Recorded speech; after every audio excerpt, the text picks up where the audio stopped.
Good morning, everybody. It's a pleasure to be here this morning, the fourth day in the month of August, 2022.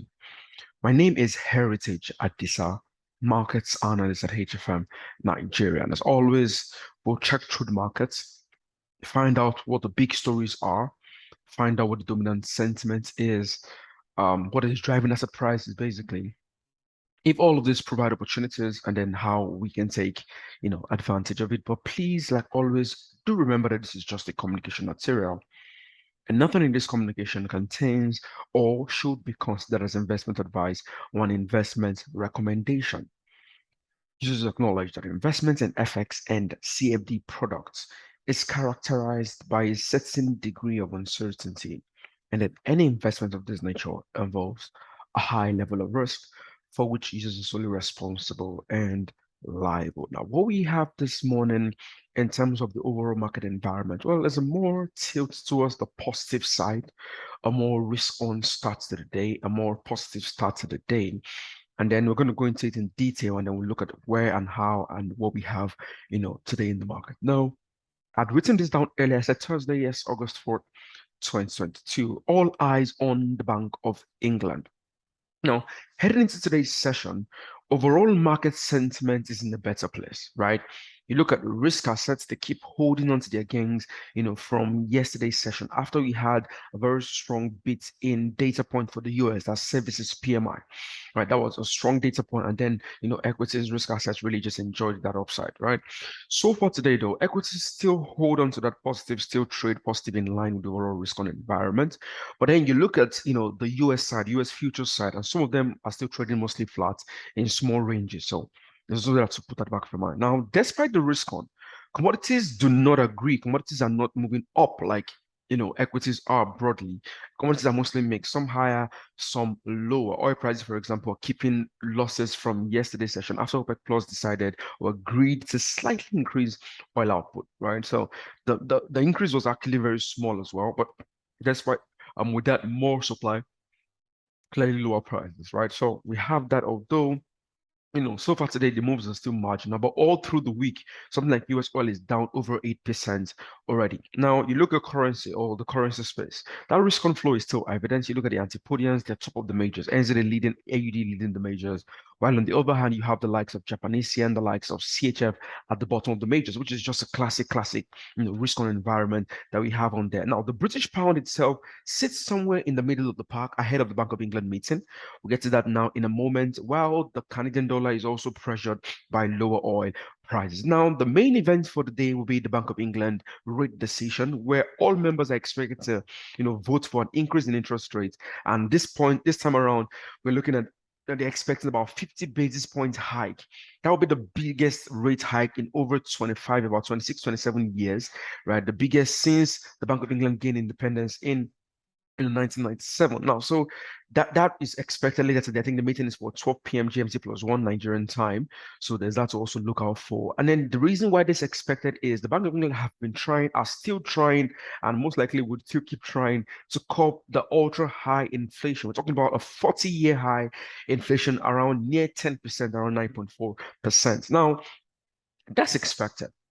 Before now, the Bank of England had been hiking by 25 basis points, right? And normally a big hike like this should be positive for the currency. But in this case, there's so much risk across, the world where some central banks have started to now slow down or signal or hint at slow down in the pace of their hikes. We had the FOMC meeting on Wednesday last week where they basically hiked rates by 75 basis points, but still stressed that, going forward, they will consider, data before deciding what they want to do to rates. We also had the RBA, the Reserve Bank of Australia, on the meeting on Tuesday, right, where they basically hiked by 50 basis points still, but still said that, they don't have any fixed preset pace of hikes, right?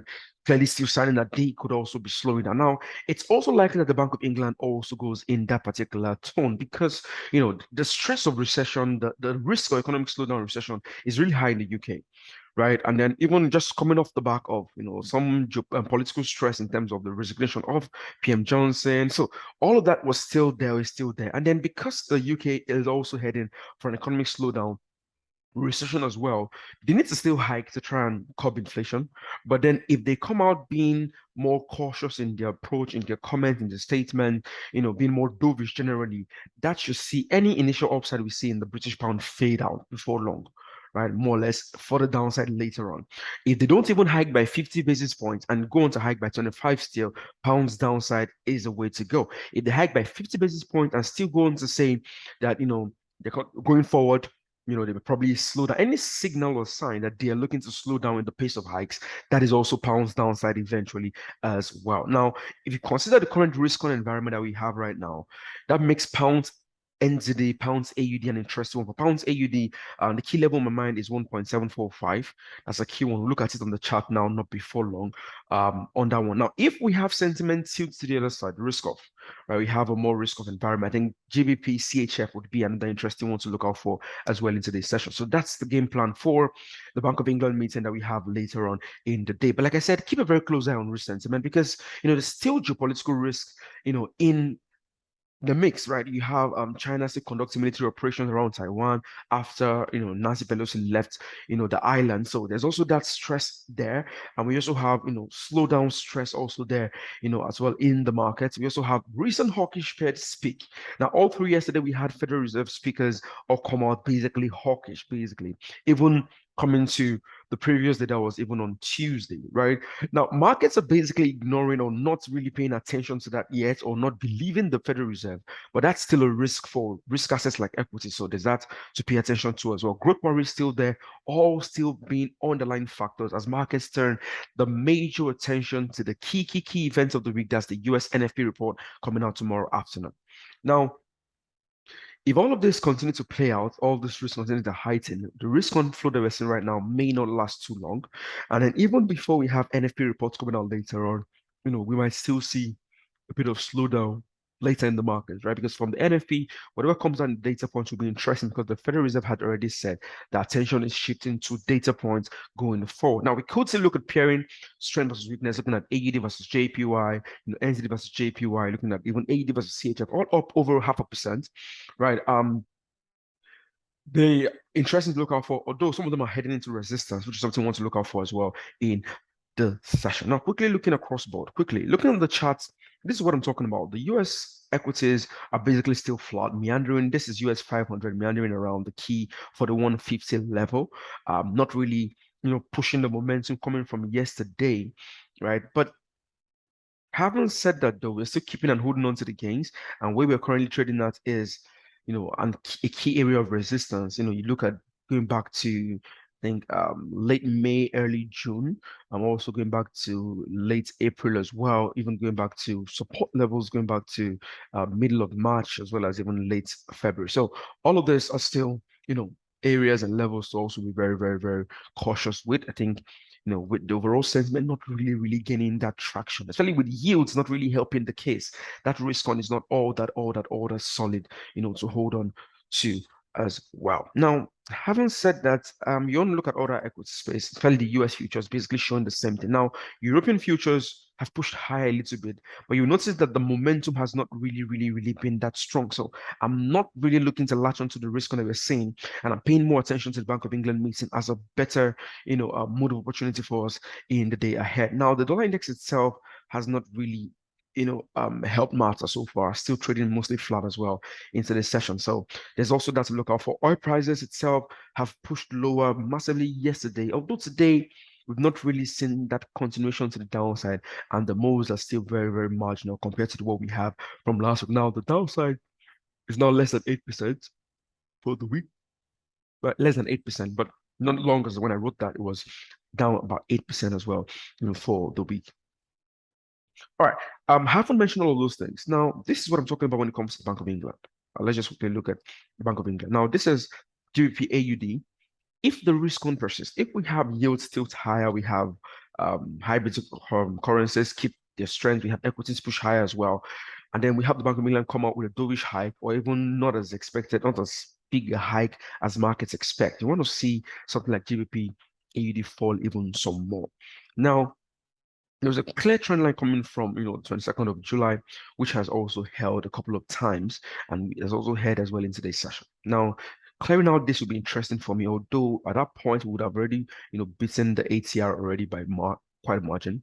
This key area here, 1.745, is an interesting one to look out for currently, right? In terms of previous resistance around here and also support going back to the start of the day. Now, if I'm going to look at this, right, I would really prefer a pullback. I think a rotation back towards the high for today would be a better level to latch onto in terms of looking for the downside. If we have a dovish, hike from the BOE, I think risk to reward would be more interesting, right? But if we don't even get that, I think a breakout of this trend line and retest could also be interesting looking for the downside if we have a dovish hike by the Bank of England. But anything other than that, this will not be one to look out for. You could also look at um pounds versus NZD as well. Also an interesting thought in terms of the risk on the we're seeing if you have a dovish hike from the Bank of England. Now, another key interesting level here around the 1.93, also previous support resistance. So another interesting one to look out for, even though we've moved down quite a margin.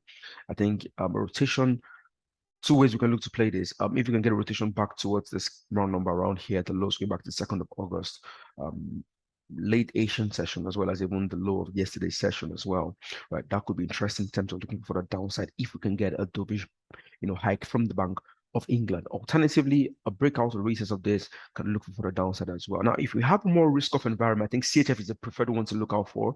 Want to also pay attention to downside will also be another interesting one to look out for in this particular one. Especially that we are trading at resistance level 1.17, very interesting one.